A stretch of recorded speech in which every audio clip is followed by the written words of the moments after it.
Step into the ring, the bell's about to chime. Turnbuckle Talk, we're here to shine. Flagship of the airwaves, leading the pack. Breaking news reviews, we've got your back. From the squared circle to the backstage news, we bring stories that you can't refuse. Turnbuckle Talk, the voice of the fight. Every slam, every suplex, every highlight. Tune in weekly, don't miss a beat. For the latest in wrestling, we bring the heat. From AEW to WWE, we cover it all from A to Z. Interviews, insights, and match reviews. If it's wrestling news, we've got the clues. From the squared circle to the backstage news, we bring stories that you can't refuse. Turnbuckle Talk, the voice of the fight. Every slam, every suplex, every highlight. Tune in weekly, don't miss a beat. For the latest in wrestling, we bring the heat.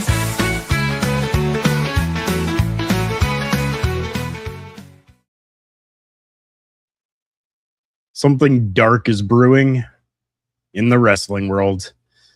And on this episode of Turnbuckle Talk, we're going to dive straight into the chaos. From eerie connections and shocking similarities to championship gold, alliances that may be a little mysterious, and one seriously cursed-looking coincidence. We're asking the question everyone should be talking about: is there a connection, or are we seeing something that isn't there? A cursed division, or just a coincidence? I am Carl Carafel. I am back here on Turnbuckle Talk, and I'm joined alongside Mr. Chris Parrish for this episode today, episode number 487. Make sure you stick around to the end of this show today, because we are going to be talking about, exactly as you saw there, a cursed division or just a simple coincidence. And we're going to make sure that we give it a little bit of time for that one, for sure. But we have other news to talk about as well, as we always do. And before we get to that, Mr. Chris Parrish, how are you doing, my friend? I'm doing very well, thank you. And yeah, glad to be here on Turnbuckle Talk for episode 487. I'm glad to have you. I know last week we saw Mr. Chris Best. He was doing the show by himself because, well, life gets in the way sometimes. Without you hopping in and being able to be here this week, I would have been doing it myself as well, which is A-okay. No big deal. But for some people, a big deal is going to be happening over in Ireland, which, hey, congratulations to them. This is huge for them. I'm sure you heard about this just as I have, and we kind of mentioned a couple other names that, hey, why were these people not included? But we do know that Finn Balor and Becky Lynch were both part of a radio broadcast, like a morning show that was happening, and they were able to announce that Monday Night Raw will be going to Dublin, Ireland for the first time ever. Yeah, what a wonderful announcement that was. I mean, it's hard to fathom that in 2026, we're still doing firsts with WWE, like with Raw and SmackDown being as long of an episodic show as it is. The fact that Dublin has never gotten Monday Night Raw before just is simply astonishing. But yeah, I mean, we talked why talents like JD McDonough or even Lyra Valkyria weren't there. But I mean, WWE likes to always keep, a couple people there. And really, Finn Balor, Becky Lynch, are you going to ever complain when they're easily two of the biggest stars in WWE? I mean, Finn Balor, I think, is probably the poster child of how the Ireland scene really went in. Even Becky Lynch gives all the credit to the explosion of the Irish scene to Finn Balor. So how do you not have Finn Balor there? And, well, Becky Lynch might just be the greatest women's competitor inside the ring, and it's not even just me saying it. But how amazing is it that Dublin gets Raw? Ireland, who has one of the best crowds of all time. Now they get to feel the energy of Monday nights, and I can't wait. It's going to be a lot of fun, even though I might say we have to get up a little earlier to experience it. Yeah, we probably will, unfortunately, but I mean, it's going to be an amazing time, anyways. For the first time ever, January 25th, 2027. Now, both Becky Lynch and Finn Balor were on Ireland AM, where both of them kind of described it as a dream come true, which, of course, it would be a dream come true to be able to not only have the program that you're working with in your home country, but if you're from the Dublin area as well, then to even have it close to home for you definitely makes things even a little bit better. So I'm super excited for them, as they are so excited for what is to come for Ireland. And I'm hoping that this isn't going to be just a one and done situation for them, that we're really going to be able to see more of world within World Wrestling Entertainment. Yeah. What day did you say that was again? It says it's January 25th, Which 2027. which makes that the Monday, I believe, potentially either 1 or 2 weeks away from the Royal Rumble. So it's not Oh. just getting a random episode of Monday Night Raw. It's getting one of the most important Raws that begin the lead up to one of the most intense seasons in WWE's yearly calendar, and that is the beginning of the road to WrestleMania. So that is going to be a very heavy and intense Monday Night Raw as well. So now that we've been able to see and get this kind of breaking news from Ireland AM, do you feel that we're going to maybe see a little bit more during that time outside of North America? I mean, I think so. I mean, especially when you notice that like next year WrestleMania is not even in North America. We've seen a lot of the lead ups to a lot of the builds this year, whether it's for WrestleMania or even the Royal Rumble, which was also not in North America.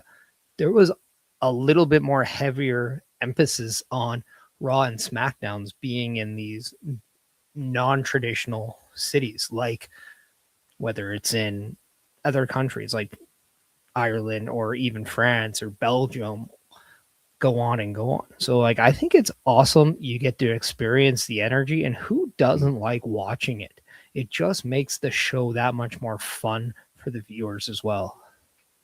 Oh yeah. When the crowd is into it, it transfers through that television, as long as they've got things tweaked audibly the right way that it's supposed to be. And it definitely even pumps all of us up and gets all of us excited for what is to come when it comes to the WWE going into a different area of the world. So very, very exciting news for Ireland at this point. And maybe, hopefully, they're going to announce some more in the area as well, so that more people can become excited about it. But maybe it's just a test to see how well things are going to do first, too. I mean, you're very, very right on there. And it's going to just be very fun to watch. And I think if you're a true wrestling fan, even though it might not be in your city, Dublin, well, that's a city that challenges everyone. And Yeah. I'm just curious, are we going to see Guinness on these episodes of Raw? Because Raw's been getting a little bit further away from the PG, and I think we need to see some Guinness back on our screens. You know what? I would not doubt that at all. Whether it's going to be on the turnbuckle pads, whether it's going to be on the canvas itself, whether it's going to be sponsored by, who knows? But I think, yeah, we probably will get to see a little bit of an inclusion of Guinness at some point during that time when they are over in Ireland. We want to talk a little bit now about something that has come to a head at other points in time with other companies trying to trademark a certain set of words. Now, I get it and I understand intellectual properties of sorts. I understand and I get, trying to maintain a transparency for things as well. And with this one here, immediately when I heard that they were trying to do this, my immediate thought was, it ain't gonna happen. Rockstar won't let it. What we're talking about is the WWE trying to trademark the words Vice City. Now we could speculate on this that, this is a Lola Vice situation and that it's a possible call up that's going to be there for Lola Vice. But I doubt that they're going to be able to get that trademarked. The graphic that you see right there, I mean, just kind of shows like this could become a war of sorts between the WWE and Rockstar Games. What do you think about this? Well, I mean, I kind of have like two trains of thoughts here because, like, one, how often is it where WWE is in that position where they have the trademark that somebody else is looking to get into and they're playing very hard to get when it comes to the sharing? So I don't really sympathize for WWE if they can't get it. It's, unfortunate that they don't. So move on, do something else.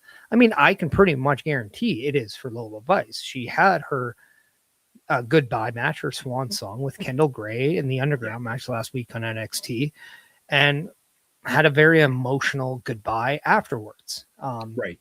And even Damian Priest was there consoling her afterwards, as they're the real life couple. And Lola Vice been spotted backstage in WWE for the last couple shows. I believe she was there for Raw last night. So, but that's fine.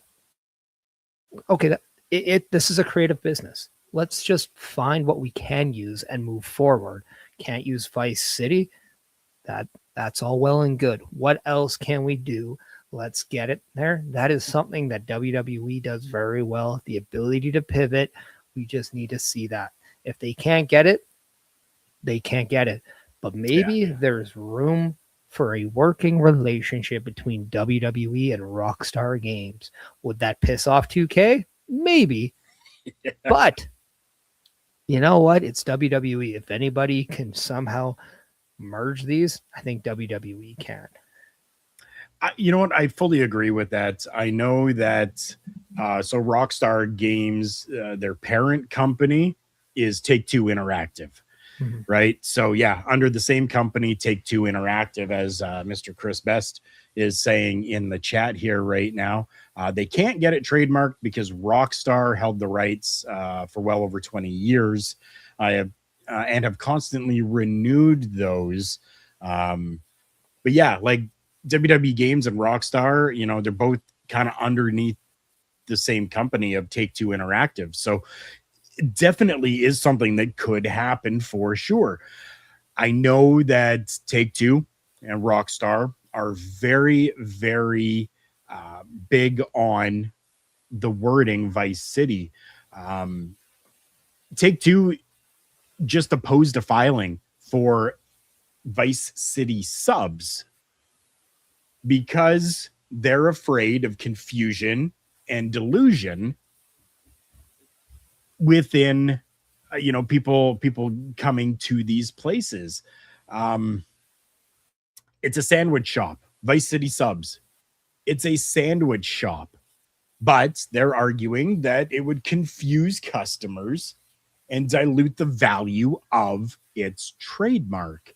And like you said, the WWE has kind of pushed back on some of those other trademarks and stuff as well too, right? So I fully understand if there will be a little bit of a fight that ensues with this.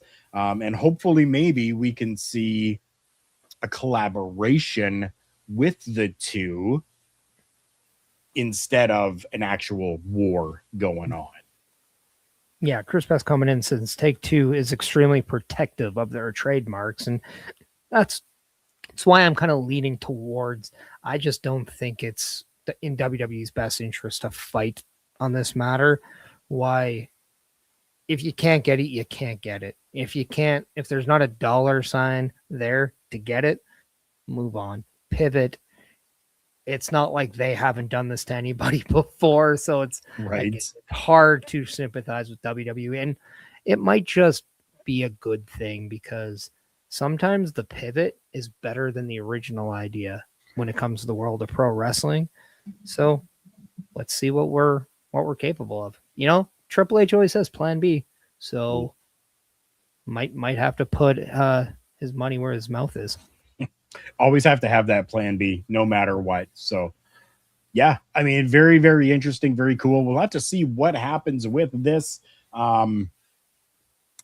Depends on kind of agreements and what they can come up with and come together with. I mean, maybe we involve Lola in GTA 6 in some way, right? Like maybe that's the kind of give and take type of situation that we're going to have when it comes to allowance for the wording that has been trademarked. But yeah, I mean, I'm looking at the actual trademark that the WWE has put out there, and while it is says that it's just for sports entertainment and pro wrestling purposes, they are still kind of, they're going to be competing with the GTA franchise for that, for sure.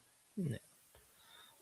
There is a lot of competition within even this space here. And we want to say thank you to each and every one of you that takes the time to be able to stick around with us and just take a look at everything that we do pretty much every day of the week. And well, if you're not aware of what we do, this is what we do. Turnbuckle Studios and the Turnbuckle Affiliation Program bring you the week of streams. All times are in Eastern Time. Monday night, we are on call as the Raw Patrol is on duty at 8 p.m. Tuesday brings you the flagship show, Turnbuckle Talk, at 8:05 p.m. Wednesday, we play games with the PlayStation Showcase at 8 p.m. Thursdays, let us power your dreams with the Xbox Showcase at 9 p.m. Friday, we invite you to come for a ride with the SmackDown Security Detail at 8 p.m. The weekend brings you Saturday Night Gaming at 8 p.m. On Sunday, be sure to catch the Chris Parrish podcast at 12:15 p.m. And later in the day, the Locker Room presents Wrestling Recap Delivers at 7 p.m. Always be aware that weekend shows can vary in times, as the PLE Patrol and other watch party streams are always a must-see. Be part of the shows and join the chat every day and watch all of the latest episodes on turnbucklestudios.org/shows. And please do not forget to drop a like, follow, and to subscribe to all of our channels, and when the time is right, all you have to do is tap in.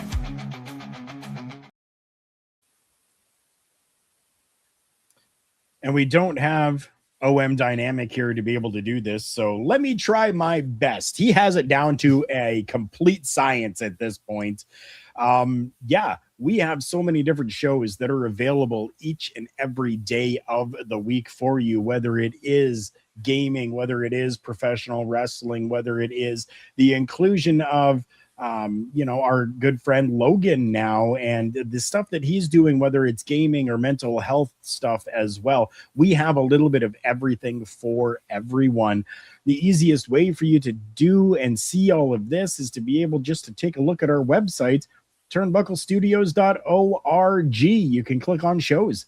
Right there, it takes you to the latest episode just by clicking on the little icon. Just click on that logo of the show that you want to watch, and it's going to take you to the latest episode that has been able to been updated on the website. And I do my best to make sure that they're always updated after they are sent to me with the link. So please do your best. Go and check out turnbucklestudios.org. That is our little space on the internet for all things Turnbuckle Studios. I can't believe that you said OMD and science in the same Yeah, right? That is astonishing to me. Astonishment everywhere. We have a lot of different shows that are on Turnbuckle Studios, so we'd like to make sure that we're talking not just WWE, but we talk about other things when it comes to professional wrestling as well. And one of the big ones coming out right now is that a veteran rookie, if we can even use that type of word, has signed with one of the major companies. And this female has less than 4 years has been inside the business, but has going on 300 matches already, which is astounding and absolutely unheard of. And the person that we're talking about today is Gabby Forza, who has signed with TNA Wrestling. What do you know about Gabby? Yeah, well, I know that, I mean, she's under 30. She debuted in 2023. She trained in 2022, so didn't even take her a full year to get to that first match, which always says something about the individual. But most recently fought Donovan Dijak in the Limitless Pro Wrestling company, won the championship in a hell of a match, defeated him with a jackhammer, which you have to go and watch because this is a hard-hitting thing. And you know she's tough if she's going up against the big men in Dijak. So she can take some punishment. She can throw out some punishment. But she also trained with some people that, you know, do that for a living. Bear Bronson, her husband, Brian Myers, one of the heart and souls of TNA Wrestling. Now they make up the group, the system. And you know that this is not only something where, you know, connections definitely helped out to get here, but TNA is willing and wanting to reshape their knockouts division. And when you see the type of competitor Gabby Forza is, you can see that she has a lot of areas that remind you of Jordan Grace in there. Yes. And with Jordan Grace leaving TNA to go to WWE, you know there's a void there for TNA with that big, strong, powerful female. They lost a few people, whether it was like Jody Threat, Marishane, but they also lost multiple other women, whether it's to other companies or to WWE or to even AEW. So the fact that Gabby is now there, TNA is known for taking unknowns and making them household names, or at least making them on that cusp. So I'm very intrigued to see what Gabby Forza can not only do for her career, but really what she's able to do with TNA and reshape the Knockouts division. Another interesting thing that I find with Gabby, and like you mentioned Jordan Grace, and that's exactly kind of where I went with things as well when I saw her. I want to give just a couple of like maybe get to knows about Gabby if you don't know about her. She's a dual citizen of the US and Italy, actually. She is a lawn gnome aficionado and an enthusiast. She's a collector of them and apparently has more than 500 of them in her house. I collect Funko Pops, right? I don't even have that many. Like that's wild. Bobby, good to see you. Thank you for coming in and popping in the chat. What does Bobby know about Gabby Forza? I'm sure, you know, Bobby Stats has some good info as well. She has wrestled in 15 states, closing on her 300th match. She is the second ever female to graduate from Create a Pro Wrestling Academy in Long Island after Chris Statlander. So again, Chris Statlander, another name that is pretty prominent. Yeah. And coming, you know, as the second one after that, like so cool to see. She married Bear Bronson in 2024. She mostly listens to 80s and 90s punk, metal, and rock music. And she likes to collect vinyls and unique band t-shirts. But probably the biggest thing for me is that she played women's tackle football for a decade, for 10 years. She started as a kid and fell in love with it. She was the only girl on her team's her town's football team at the age of 8, after being a cheerleader for her older brother's football team. She asked her parents if she could play, and her parents were kind of like, yeah, give it a shot. Let's see. So she played defense and special teams, and was just very, very successful. She didn't try out again until she was 18, though. And then she was playing for women's tackle football. Very cool. She became the league, she led the league in tackles as a linebacker, became the team captain of the New York Sharks, was a 7-time All-American linebacker in the Women's Football Alliance and the Independent Women's Football League. She tried out in 2017 for Team USA and made the alternate roster. She was even continuing to do football even while she was training. So very, very interesting that we see, and we've seen it before, but we see a football player kind of moving over to professional wrestling. And, she was a power lifter as well. She competed for the United States Powerlifting Association.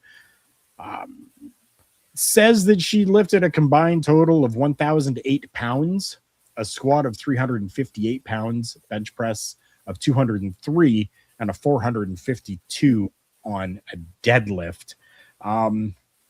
Powerhouse, like a Jordan Grace, just as you said, right? And if you want to take her first initial and the first 4 of her last name, she could trademark G4s and it would be hilarious. Yes. I mean, with the way you described her and the way that it seems we can kind of already visualize who she is, it seems like she's a Turnbuckle Studios type of human being. So she would fit right in here. But no, I mean, I can't wait to see what she's capable of. And it's amazing because 3 years of active wrestling and she's just finding out who she is at this point, and she's now signing her very first TV contract less than a week ago. She announced it on Denise Salcedo's on that interview with her. So very happy for her, and I can't wait to see the impact she's going to make at TNA Wrestling. Bobby did come in and he said that she debuted March 19th of 2023. She's been wrestling for 3 years, and then says that he'd like to see TNA liked at Canada wrestlers like Alexia Nicole and Gigi Ray.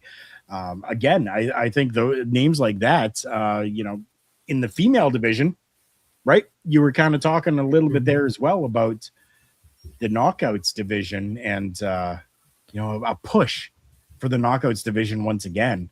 And I think the inclusion of Gabby Forza right now is going to be the start of that. It's really going to be able to kind of push that to another level. Yeah, it's going to be a lot of fun just to see, and I just can't wait because it's always nice to see the new in professional wrestling, and with him and TNA is just that's why they stay relevant for so many years. It's because they're always in front of the curve. Mm-hmm. Yeah, they definitely are. And I think that this is a curve that they are well ahead of and are just kind of refining at this time, which, I mean, fantastic. Fan-freaking-tastic. I love it. Something that I don't love so much is that I am not able to be on the Chris Jericho cruise that's going to be happening in November.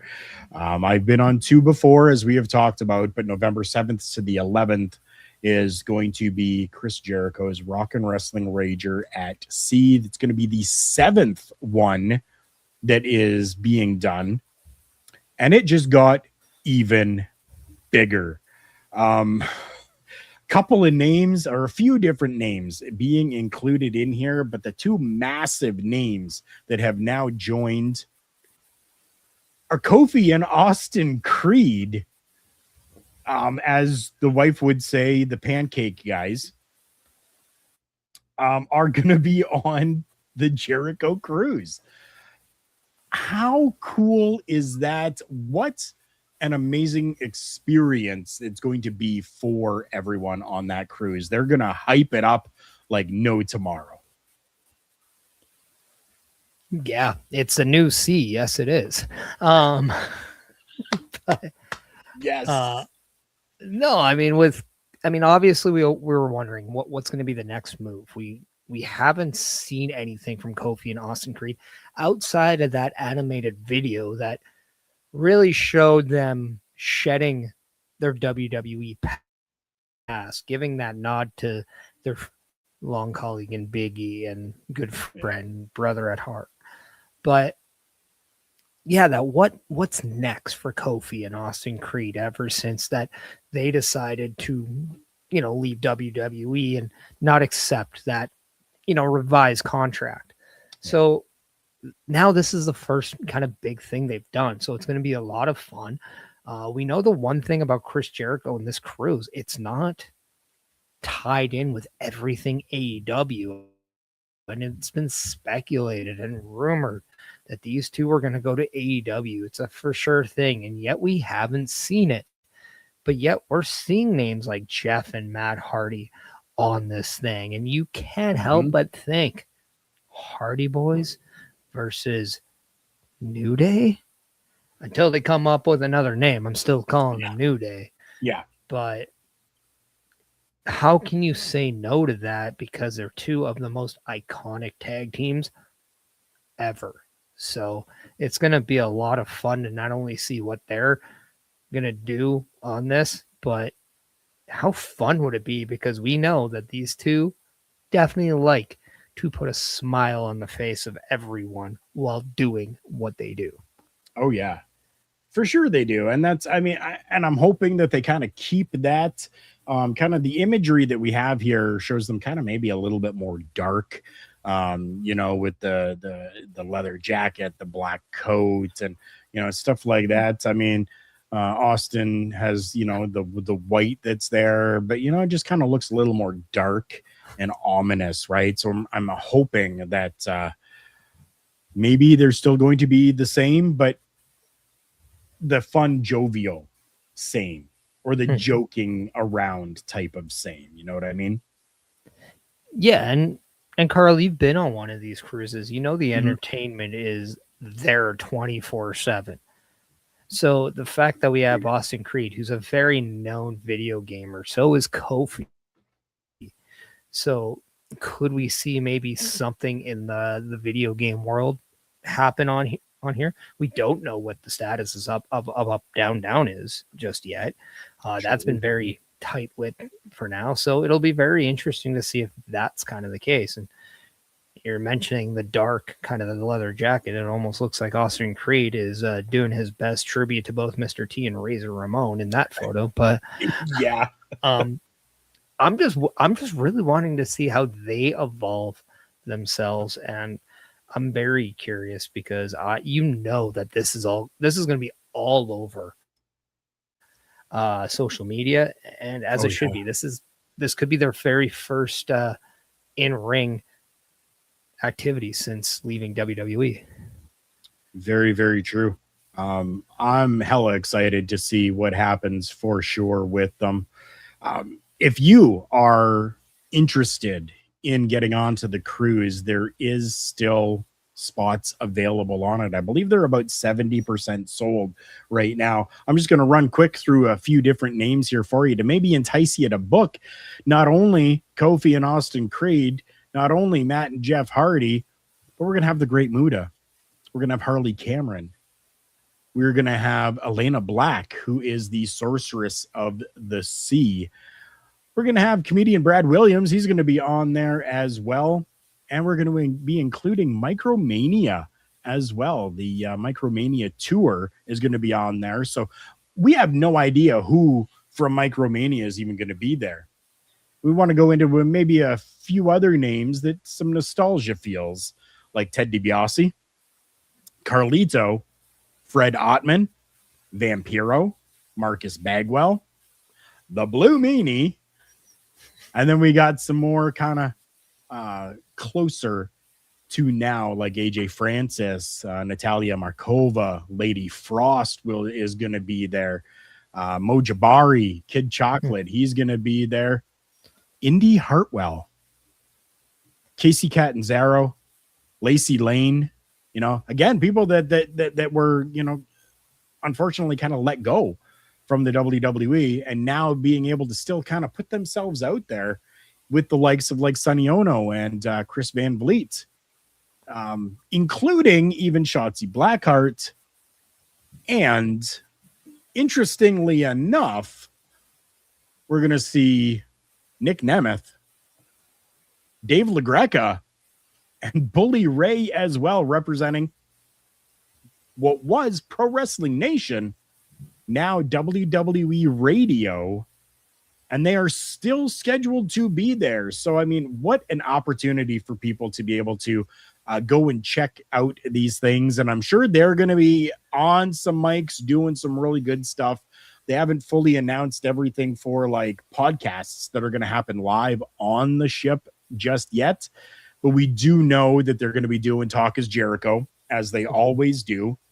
And then they're going to be doing the Paranormal 60 with Dave Schrader. Now, for us here, man, what a dream that would be for us to be able to be invited and included within such beautiful names like, the Chris Jericho's podcast and the Paranormal 60 with Dave Schrader. Yeah, and let's not forget, you mentioned Chris Van Vliet, one of the hottest and probably one of the best in the creative content in the wrestling world. He is someone that everybody aspires to be like. He's going to be there. We're going to get a lot of content. We might even get that sit-down interview with Kofi, Austin Creed, and they might then have their story to be told about what happened. So I fully expect something like that, but we all know what happens if you get your expectations too high in the world of pro wrestling.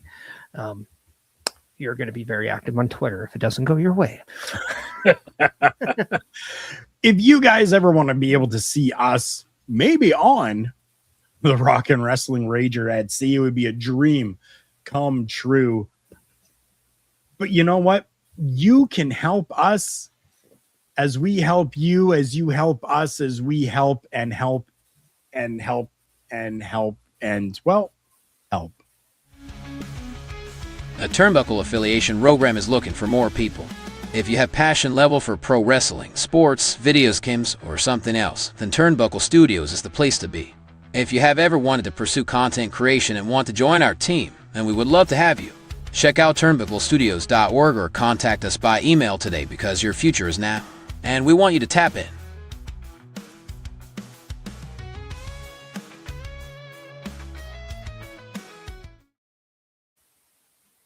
And we definitely would love for you to go and check us out. Turnbucklestudios.org. There is a join button that you can go over to. Click on that, fill in just a little bit of info, kind of about who you are and what you're looking to do. And we can see if we can be the right fit for you. And hey, if you help us and we're helping you, then maybe you could be included on the Rock and Wrestling Rager at Sea when we get our invite to be part of it as well. You could be one of the founding people to be able to be part of that. We would absolutely love that. Check us out, turnbucklestudios.org. We have a lot of members within a certain group and a faction within the WWE right now. We could be adding one more. What do you have on that? Yeah, obviously we've seen in the past that Zillafot 2 recently dropped one of his latest titles to the Amazing Red, the only title that he had left. And it's been really added to speculation that He is WWE bound, bloodline bound. But the one thing that False Finish actually has put out is that Zilla Fatu may have already signed with WWE and has possibly visited the Performance Center. I say the word possibly because, well, let's face it, unless there's photos, we don't know. But who are we to say it's not true? But everything seems to fall in line. It seems like Zilla Fatu dropping the championship, dropping his already assigned obligation to a company, only then to put himself in position to make that decision seems very logical. And let's face it, Zilla Fatu is on the up and up, and he's now in a position that Jacob Fatu was not that long ago. And it would be absolutely impactful if Zilla Fatu was to join the WWE. But what would he do? Would he join the Bloodline? Would he be on that fight against the Bloodline? It's very hard, but it seems very logical that it's one or the other. But yeah, from reports, Zilla Fatu is either WWE bound or he's already WWE. It's a big get for this company. It definitely is. Bobby's coming in. He's saying, what if Zilla Fatu shows up at NXT Heatwave? Yeah, very, very quick, very soon. Like, definitely could. I'm going to go a little bit of a different direction here. Now, we continue to talk about, the bloodline and, which side of the bloodline could he be on and where could he be going when it comes to the bloodline? I got something maybe a little bit different. We just had somebody return to the company, did we not? We just had somebody come back in the way of Shinsuke Nakamura. Mm-hmm. Shinsuke is talking about having backup, having friends, having people. What if Zilla's coming in to the Shinsuke Nakamura group that he's putting together? What I have to ask, for the people that may not know why you're making that connection, what would the connection of Zilla Fatu and Shinsuke Nakamura be? Honestly, at this point, I don't think that even is of a relevance. I mean, definitely it is relevant for sure, but I mean, Shinsuke has had his issues with Bloodline and with members of Bloodline before as well, right? Mm-hmm. So, we've already got other people that are kind of, defecting from the Bloodline, throwing their hands up and going, I don't even want to be associated with you people anymore. I'm doing things my way. What if this is Shinsuke Nakamura going, you think you hold all the cards right now? Well, look at the one that I just pulled. Oh, I've influenced your family.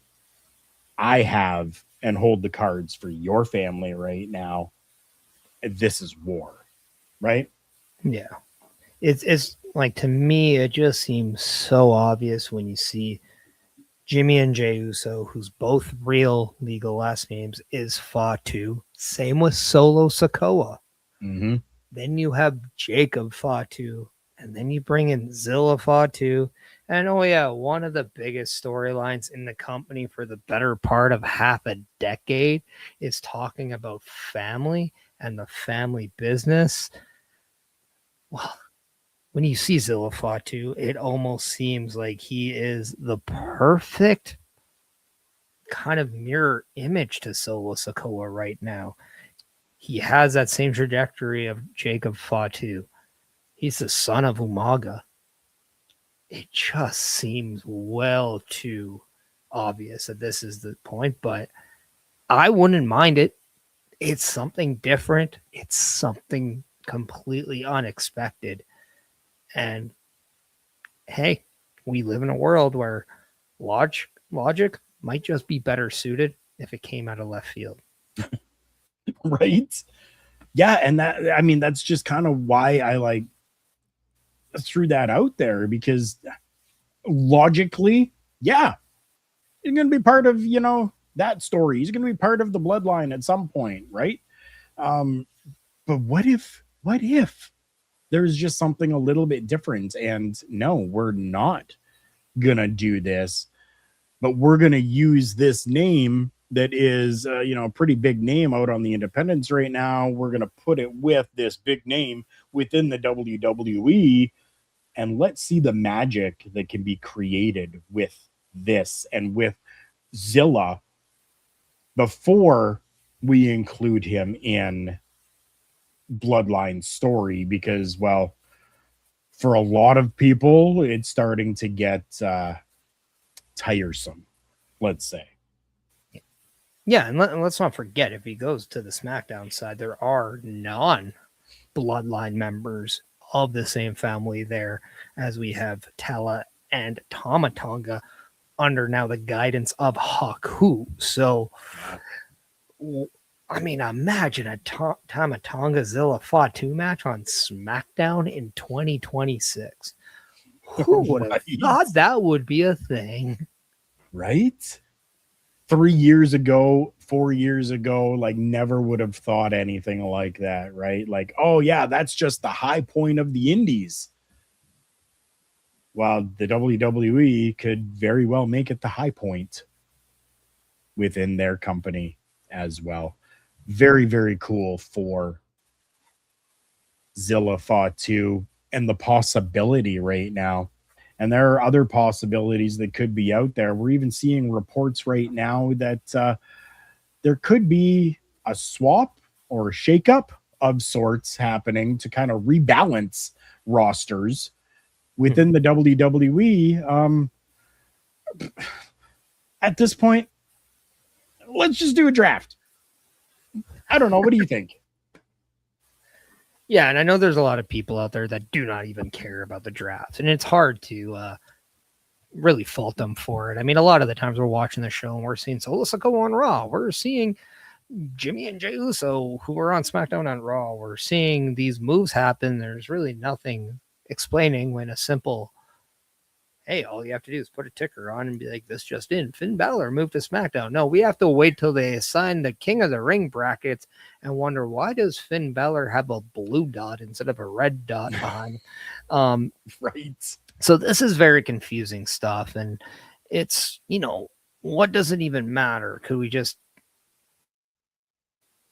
do something different? But then it dawned on me. And we're living in the world where, we're gearing up for the NFL season. There's fantasy football going in. Everybody's getting together and when are we going to do our draft? Why not do a draft during this time and really take forefront and just be on top of the draft fever? And it could work. It could be fun. But here's the thing. Do it fun and do it right. Don't just waste an episode of Monday Night Raw and SmackDown. No, let's have a fun little event where you do it kind of like you do like the WrestleMania kickoff shows and stuff like that, where The Rock is slapping Cody Rhodes. Let's do something big like that and have a lot of fun with it and really bring some eyes to the game. This could be a YouTube exclusive for WWE, so why not? And maybe, just maybe, we even moved Nick Aldis to Raw and Adam Pearce to SmackDown.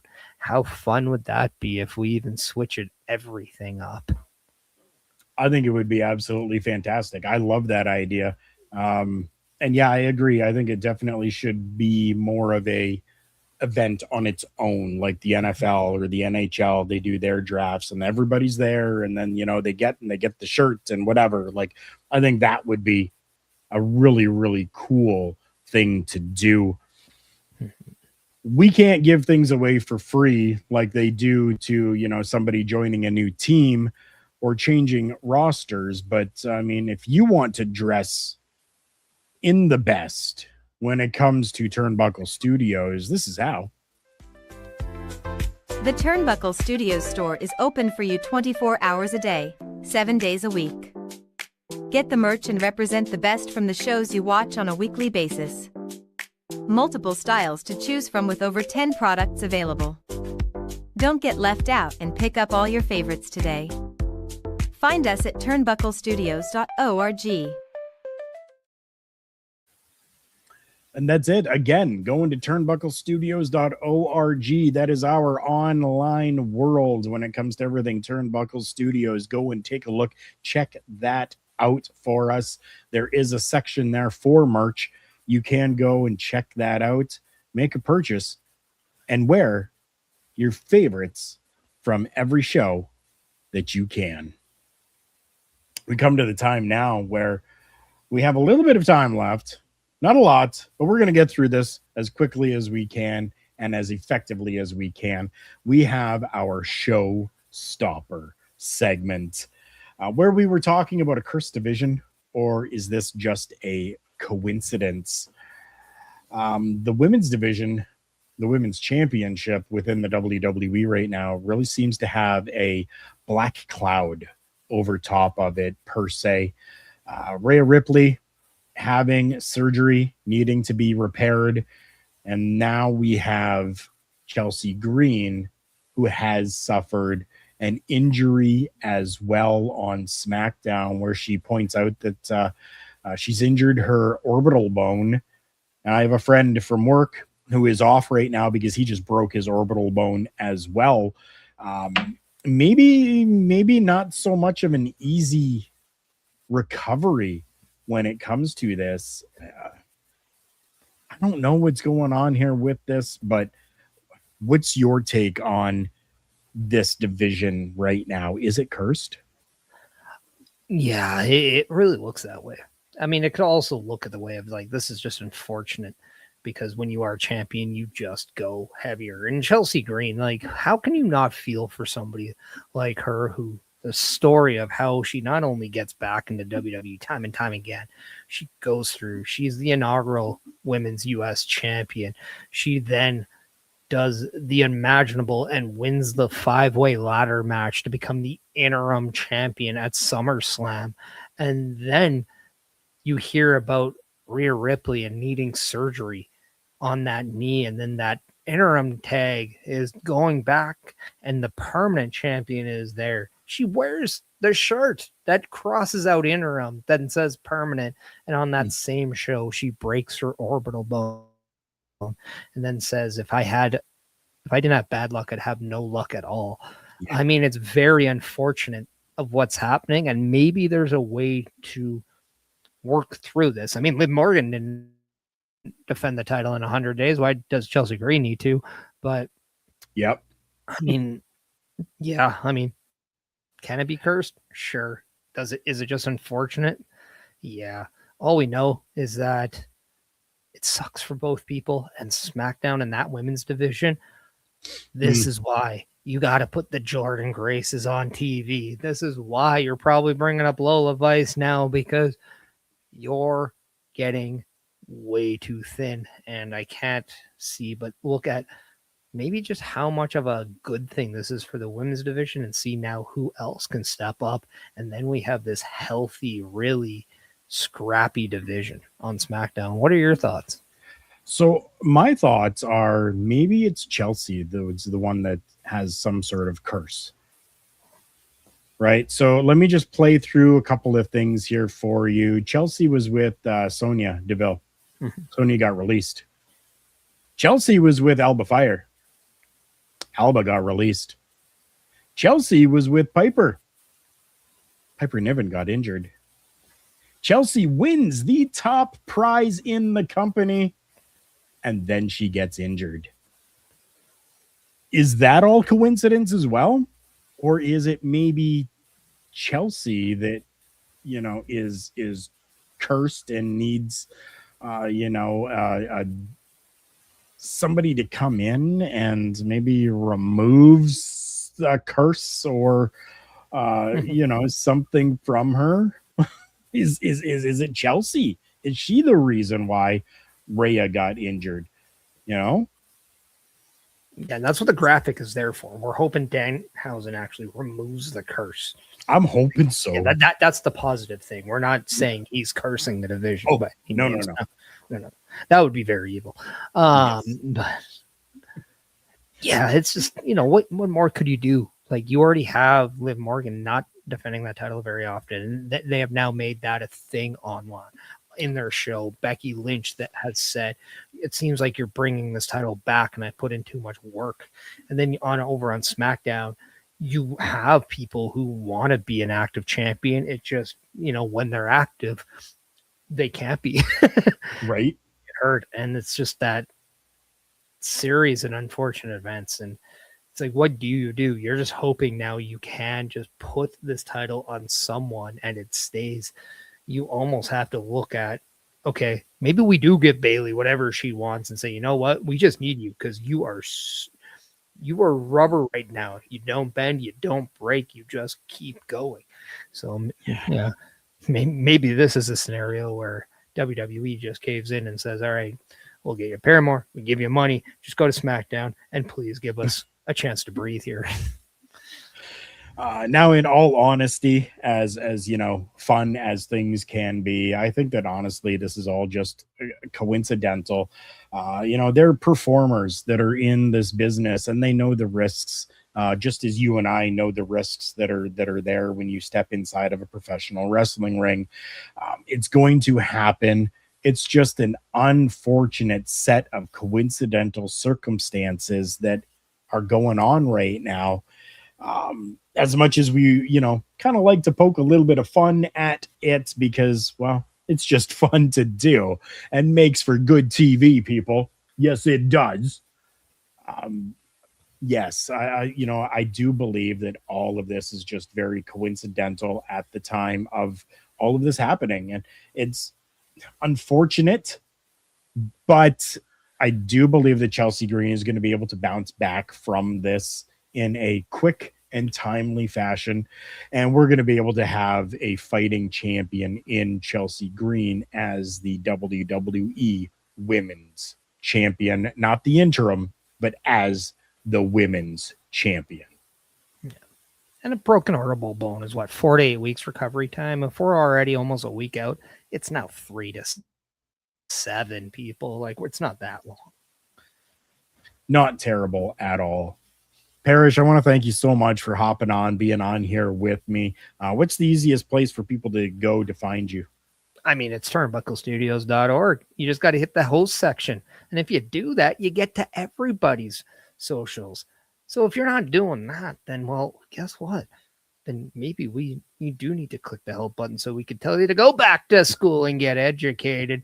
And then we can start all over. But turnbucklestudios.org/hosts, that's the best way.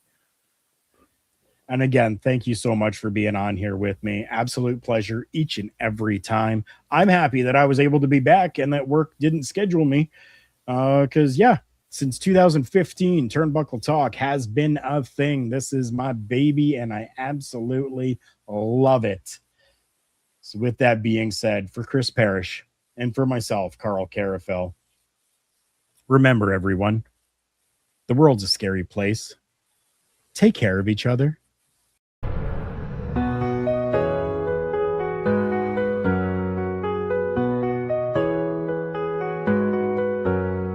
Flagship show setting the tone. In the world of wrestling we stand alone. With news and reviews we lead the way. Turnbuckle Talk every day. Turnbuckle Talk every day.